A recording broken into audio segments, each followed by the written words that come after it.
of July 24th, 1897, nobody knew that a natural pilot was born. Amelia and her sister, Muriel Earhart, traveled from town to town because of their father's job. Atchison, Kansas, Kansas City, and Des Moines, Iowa were just a few of those places. At a young age, Amelia did not find planes very interesting. She was very much a tomboy. Defying conventional feminine behavior, the young Earhart climbed trees, belly slammed her sled to start it downhill, and hunted rats with a .22 rifle. After visiting her sister Muriel in Toronto, Canada, Amelia felt compelled to leave school. Taking a course in first aid through Red Cross, Amelia enlisted as a nurse's aide at Spadina Military Hospital in Toronto, Canada, tending to wounded soldiers during World War I. A year later, Amelia enrolled as a paramedical student at Columbia University in New York. Shortly thereafter, Amelia's parents wanted her to come and live in California with them. While learning to fly in California, she took up aviation as a hobby, taking odd jobs to pay for her flying lessons. In 1922, with the financial help of her sister Muriel and her mother Amy Otis Earhart, she purchased her first airplane, a Kenner Airstream.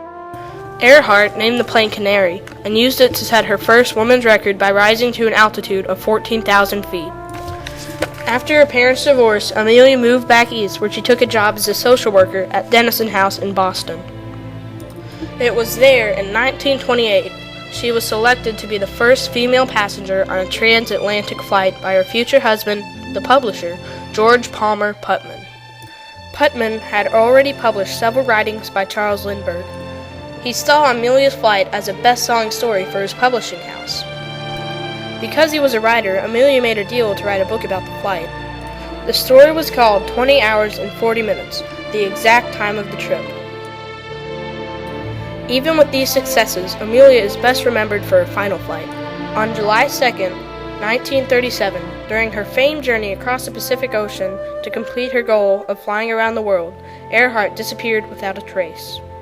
She started in Miami, also taking along Fred Noonan, her navigator and co-pilot. He was to guide her around the globe from his seat in the rear of the Electra. On June 29th, they reached Lae, New Guinea, 6 weeks into their journey. Next stop, about 18 flying hours away, a tiny speck of U.S. territory called Howland Islands. Once there, only Hawaii would stand between them and home. Unfortunately, they never arrived. The final radio message sent out seemed to indicate a lost pilot flying a search pattern looking for the tiny island. Following her disappearance came the largest search ever executed. 10 ships and 65 planes scanned the sea for 10 days in search of Amelia. Speculation still exists as to the cause and validity of her elusive disappearance, and Earhart's whereabouts remain a compelling mystery. One article from the New York Times claims to have interviewed her technician, who stated there were 16 to 18-inch holes in the bottom of her plane for cameras, supporting the theory that she was actually on some sort of government mission.